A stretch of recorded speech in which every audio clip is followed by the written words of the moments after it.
It is always now. I actually want to talk today about death. Now, most of us do our best not to think about death, but there's always part of our minds that knows this can't go on forever. Part of us always knows that we're just a doctor's visit away or a phone call away from being starkly reminded with the fact of our own mortality, or of those closest to us. Now, I'm sure many of you in this room have experienced this in some form.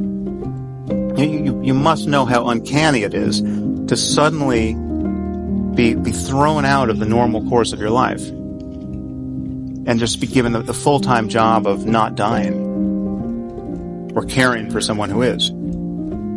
But the one thing people tend to realize at moments like this is that they wasted a lot of time when life was normal. It's not just what they did with their time. It's not just that they spent too much time working or compulsively checking email. It's that they cared about the wrong things. They regret what they cared about. Their attention was bound up in petty concerns, year after year, when life was normal. And this is a paradox, of course, because we all know this epiphany is coming. But don't you know this is coming? Don't you know that there's going to come a day when you'll be sick or someone close to you will die, and you'll look back on the kinds of things that captured your attention? Poetry, beauty, romance, love. These are what we stay alive for. You will spend most of your time in life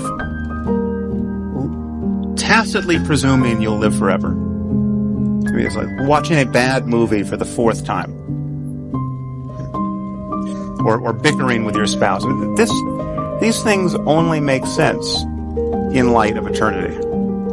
There better be a heaven if we're going to waste our time like that. Okay, there are ways to really live in the present moment. What's the alternative? It is always now. However much you feel you may need to plan for the future, to anticipate it, to mitigate risks, the reality of your life is now. Now, this may sound trite, but it's the truth.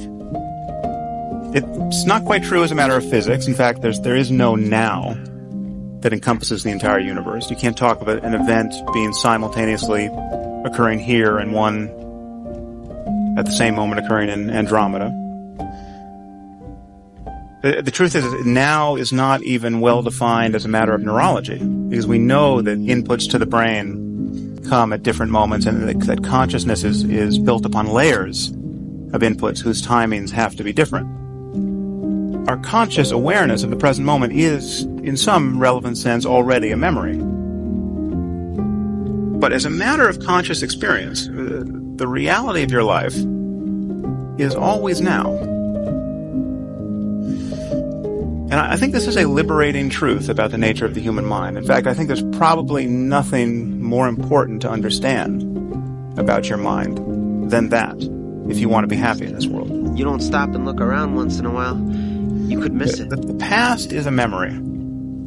It's a thought arising in the present. The future is merely anticipated. It is another thought arising now. Okay, what we truly have is this moment. And we spend most of our lives forgetting this truth, repudiating it, fleeing it, overlooking it. And the horror is that we succeed. We manage to never really connect with the present moment and find fulfillment there because we are continually hoping to become happy in the future. And the future never arrives. Even when we think we're in the present moment, we're in very subtle ways always looking over its shoulder, anticipating what's coming next. We are always solving a problem. And it's possible to simply drop your problem if only for a moment, and enjoy whatever is true of your life in the present.